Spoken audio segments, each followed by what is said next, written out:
waxaan u gudbayaa nisa maanta waxaa xukuma Mahad Salaad waa maxay aragtida magacaabidiisa maxaad ka aaminsantahay magacaabistiisa maxaan ka aaminsanahay mise asaga maxaan ka aaminsanahay magacaabidiisa saad u aragtaa ani say kuma lihi qof Soomaali oo la magacaabay waaye madaxweyne Soomaaliyeed magacaabay madaxweyne Xasan Sheekh Maxamuudna Mahad Salaad aqoon ma laha ma yaqaano hadduu aqoon lahaana uma magacaabeen يعني نيدان وناجينيا حفلة إنه يقانو هذو يقانن أو مقعبين لكن سداد كل كم سو شقين هاي الأمنية سياسة دو كسو شقي مدحونها كو كلسون تاس ديبو ما أركو قيب تاس وكو صحسين هذا قيب سوي دينيس تيم كيسوها صاحب بولاها سياسة دو كلسو شقي لبا تيرم سدح تيرم بوحي اللي بان نقضي ودنعاس دي لغا ايغو ونقون كرا تاس ديبو ما أركو مدحونا إنه صاحب ليها هو بوزيتيف وحوانا كسوان حاولت شيء مدحونا حسن الشيخ ما يقان Mahad Salaad waxaan qiyaasayaa in madaxweynaha uu khalad weyn galay inuu Mahad Salaad hay'adaas u dhiibay baaritaan fara badan inuu ku sameeyay ahayd hay'adaas kale qofka loo dhiibayna waa la baaraa backgroundkiisa la baaraa aqoontiisa la baaraa shakhsiyadiisa la baaraa xataa hadduu saaxiibka yahay dad kala duwanna waa kala tashtaa aniga markaan maqlay inuu madaxweynuhu ka fikirayo Mahad Salaad fariin baan u faray warbixin baan u gudbiyay qof ay saaxiibayeen baan ugu faray warbixintana waa la gaarsiiyay laakiin waan ka naxay markii aan maqlay in ninkaas loo magacaabay aad baan uga naxay runtii maxay sabab Mahad Salaad dadka Soomaaliyeed iyo ummadda Soomaaliyeed dhibaatooyin aad u waaweyn buu u geystay nisa institutionka nisa la yiraahdo sida ay u dhisan tahay khataraha ugu waaweyn ee ka hortagto argagixisada gaar ahaan al-shabaab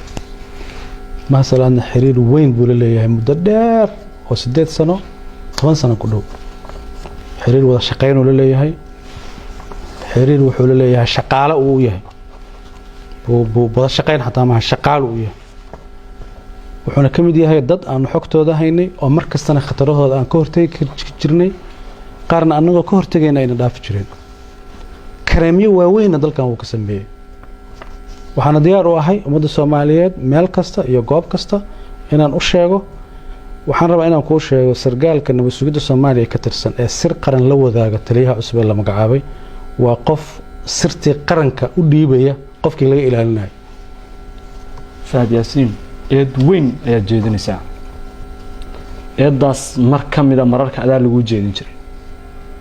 maanta hay'adii banaanka ka joogta dawladda banaanka ka joogta isla eedii kala jeedinaysaa raiiska dhiciso ma farqi yar baa jira marka dadka aniga ii jeedin jiray sirdoonka may soo shaqeeyeen dad waxay ahayn siyaasiyiin banaanka iska taagan madaxweynayaal ku jiray taliyaal hore sirdoon ku jiray madaxweynayaal may oran magaceeyna may sheegin laakiin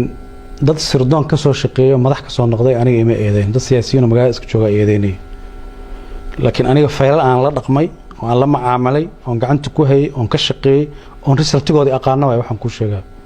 hal iyo labo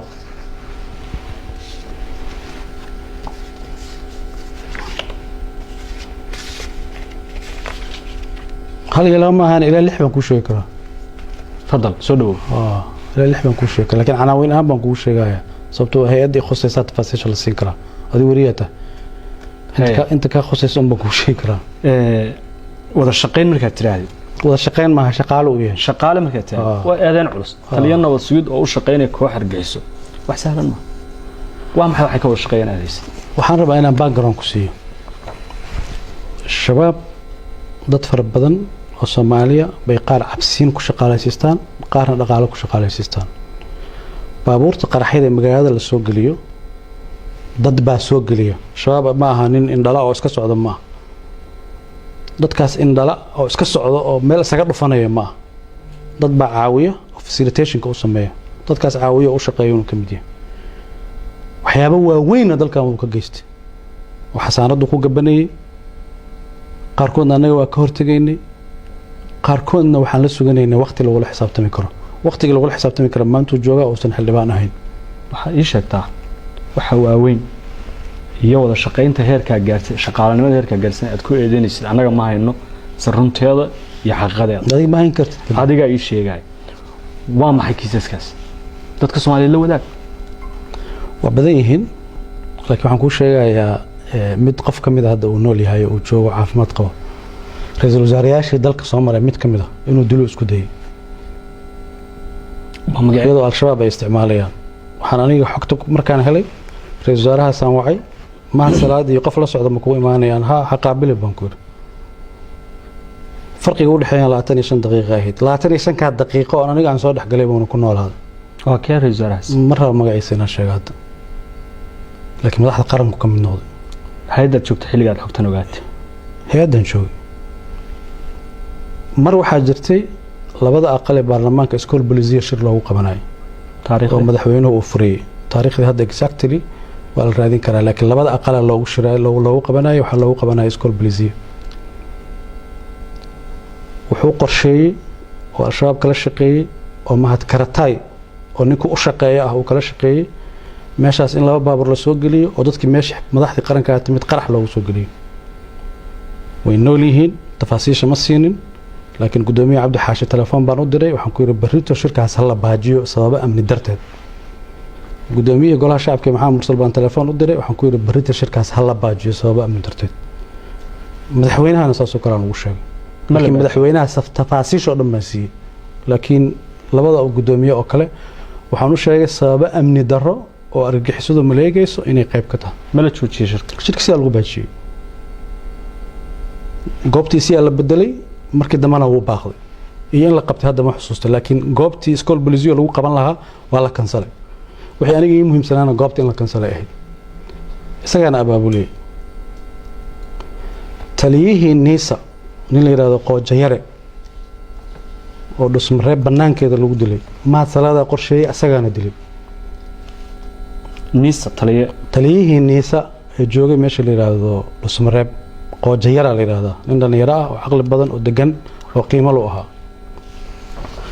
gaalkacyo qarax baa ka dhacay isagaa fuliyey oo ka shaqeeyey oo taliyihii ciidanka militariga qaybtaas madaxda ka ahaa isna qoojaa la oran jiray iyo laba sargaal oo sarsaro oo ciidamada militariga Soomaaliya ka tirsanaa waxaan loogu talagalay xafladda markii la baxo wax allaali wixii ku jiro dhan inay dhintaan oo meesha ku qarxay qarax saxay ka dhacay gaalkacyo ka dhacay taliye qooja ku dhintaan ku dhacay taliye ciidanka militariga haystay laba taliye oo sarana waa ku dhinteen oo taliye danab waxa ula jeedaa qaraxii ra'iisul wasaaraha markuu gaalkacyo booqanayay ee dhacay galab meel barxadaas oo dadka kula hadli rabo waxaan loogu talagalay shirkaas oo dhan in lagu carqaladeeyo dad Soomaaliyeed oo fara badan meesha ku dhintaan asaga abaabulay asagana ka dambeeyay waana xaqiiqo marqaati iyo cadeyn iyo cid la ogeyd iyo cid kasto kamid ah tafaasiishadan aan sheegi karno magaalada Muqdisho hoobiyaal fara badan lagu soo ridi jiray hoobiyaasha asaga gadi jiray asaga isku dubar ridi jiray beesha laga soo ridaana asaga soo ridi jiray waxa intaas ka yaab badan baan ku sheegayaa wuu ogaa in anaga ognahay laakiin wuxuu ku gaban jiray xasaanadu haysto xildhibaanimada ahayd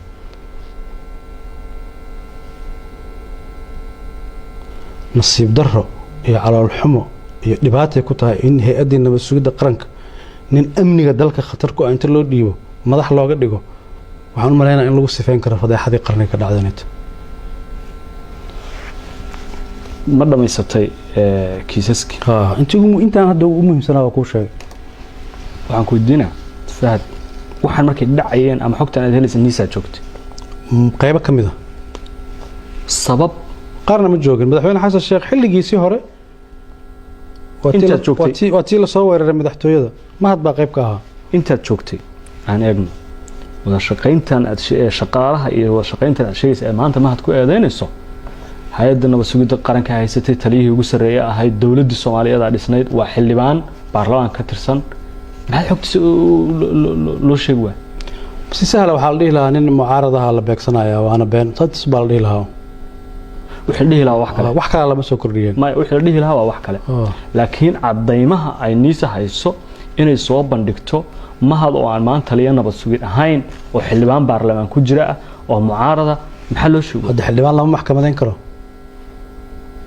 maxkamadeyn kama xogta in la sheego hadda xogta cidii khusaysaa loo sheegaa cid kasta lama sheego cidii khusaysaa loo sheegaya ra'iisul wasaare aan ku sheegay wuu ogyahay wax ka yaab badan baan ku sheegay ra'iisul wasaare maxamed xuseen Rooble markii la magacaabay xafiiska koowaad oo booqday waxay ahayd niisa uu yimid waa sheekaysanay presentation u sameynay warbixinta hay'adda siinay kabacdi gaar baan ula fariistay dadka al-shabaabka ku xiran ee systemka dawladda ku jira qaarkood waliba meelo muhiim ah ku jira magacyadoodan u tiriyay ma salaad kamid baa dadka aan u sheegay arwakaas reesaaro ha dhoofaad ima sheegay dadka aan u sheegay u tirsho ku jiro kaasoo madax gacanta saaray maanta markana kugu celinaya adoo banaanka jooga eedaynta aad hadda jeedinaysid fahdow soo kama wanaagsaneen adoo niisa ka ah agaasime ama dawladda ka tirsan in niisa ay macluumaad ka baahiso xogta baahiso si maanta ay markhaati u noqoto maalinta Soomaaliya ma awood annaga waxaan ka fikiraynay dadka Soomaaliyeed inta aan xakameyn karan amniga inaan xakameyno khatartan ka weyn ma garan khatar ka weyn baa dhici lahaa aan celinayba ma khatartan ka weyn qaar waxaan garanayaa khatar ka weyn sameyn lahaa oon qabanay oon xakameynay oon joojinay laakiin aan diinay dadku inay magaalada kala cararaan tan labaad qofka markaad xogta ka gudbinayso waa inaad tallaabo ka qaadi karto ninka waxa limaan tallaabo kama qaadi kartid laakiin hadda waxaan la suganaynaa inuu yimaado meel lagu la xisaabtami karo hadda waa qof caadi ah oo agaasimo ah waa la xisaabtami karaa waa agaasimaha nabad sugidda waa la xisaabtami karaa xasaanad ma la agaasimaha nabad sugidda eeda sheegaysid waa eeda waaweyn taliya nabad sugid oo dal xukumaya disaster shaqaale saasoo kale in loo dhiibo hay'adda nabad sugidda saddex shay qof calaaqo leh waa laga ilaaliyaa qof korruptida waa laga ilaaliyaa qof dal shisheeye la shaqeeyna waa laga ilaaliyaa qof wixii ay hay'addu la diriireysay xiriir lalana waa laga ilaaliyaa madaxweyne xasan sheekh waxaa ku habboonayd ragga kale oo saaxiibada leeyahay ee saddexdaas sifa midna aan calaaqo la lahayn inuu u dhiibto rag fara badan oo wanaagsan oo qaban kara shaqadaas oo saaxiib leeyahay fahad maantay mahasalaad oo aad eedaha waaweyn u jeedinaysid anaga ma hayno cadeymaheeda waana taliyaha nabad sugidda iyo sirdoonka qaranka waxaanan eedahan horey aan kuu soo su'aalay kuwa la mid adiga in lagu jeedin jiro wax la mid la igu soo jeedin shaab xiriir la leeyahay lagu soo jeedin Abu Amaar magaciisa loogu sheegay oo xarakada ku dhex leeyahay waa eeda waaweyn tan waxba ka sokayn simple ma aragtaa in eedisha lagu jeedinay maanta ku rugaysaa soo gudaha ku jira hadii adiga hadaa saa u aragto ada xor ah laakiin aniga adu sama u aaminsan hadaa ruux xaqaaqiqan ku sheegay iyo xogaan hayo marka ani wadanka u naxaya dalka u naxaya dadka go'aanka qaariyaan talo u gudbiye taladeedii lama dhageysanin waa sabab ay u kalifana banaanka u soo dhigo dhamaantoodna waa guud gudbisay ee xogaha inteeda badan waa gudbiyay intaan la magacaabin baana xataa gudbiyay aad iyo aad ayaad u mahadsan tahay malafkaas nisa inaan xiro ayaan jecelahay isna oo aan kaga gudbo su'aalo kooban oo dheeraad ka ah afartii mawduuc ayaan horey soo sheegay kuwaas oo ka kooban kuna saabsan marxaladda siyaasiga xaaladda gobolka iyo kiis muhiim ah oo la xiriira ciidan dawladda Soomaaliyeed dhalinyaro Soomaaliyeed oo loo diray dalka meel ka baxsan oo la sheegay in la soo tababaray muddo ku siman sanad in ka badan maqan waana ciidan Eritrea loo diray dhalinyaradaas Eritrea loo diray nabad sugidda qortay sida xogteeda aan hayno numberkooda ma noo sheegi kartaa